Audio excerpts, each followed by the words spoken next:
Apakah itu ekosistem? Ekosistem adalah kesatuan fungsional antara makhluk hidup dengan lingkungannya, yang di dalamnya terdapat hubungan dan interaksi yang sangat erat dan saling memengaruhi.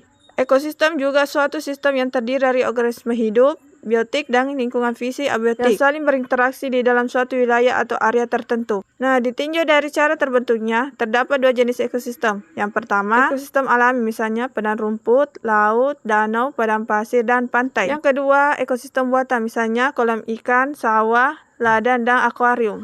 Nah, perhati kali ini ekosistem darat alami dan buatan. Adapun alat dan bahannya, pertama, lembar pengamatan, kedua, alat tulis, ketiga, aplikasi barometer, keempat, lingkungan sekitar. Kita menuju ke ekosistem darat alami, yaitu di padang rumput.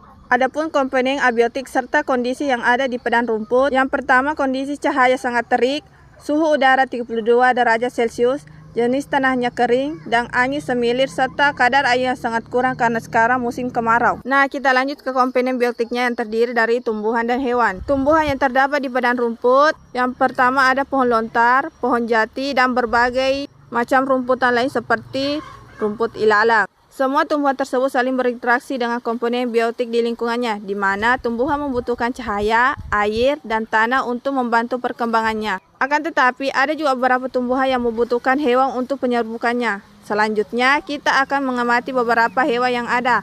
Yang pertama, ada hewan belalang. Yang kedua, ada kupu-kupu. Yang ketiga, ada siput.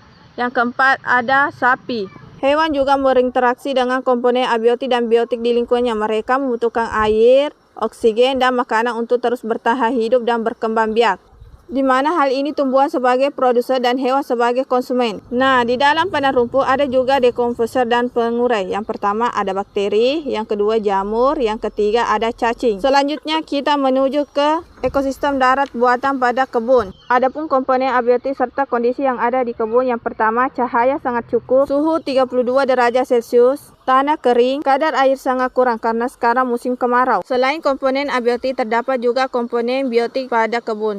Yang pertama tumbuhan. Nah, di sini terlihat ada pohon pepaya, pohon coklat, pohon kelapa, dan ada juga pohon pisang. Nah, semua komponen tersebut saling berinteraksi di mana membutuhkan air, cahaya, matahari, dan tanah. Nah, kita lanjut hewan yang ada di kebun. Yang pertama ada semut, terus yang kedua ada kupu-kupu, dan yang ketiga ada capung, dan yang terakhir ada ayam. Hewan juga berinteraksi dengan komponen abiotik dan biotik di lingkungannya. Mereka membutuhkan air, oksigen, makanan untuk terus bertahan hidup dan berkembang biak.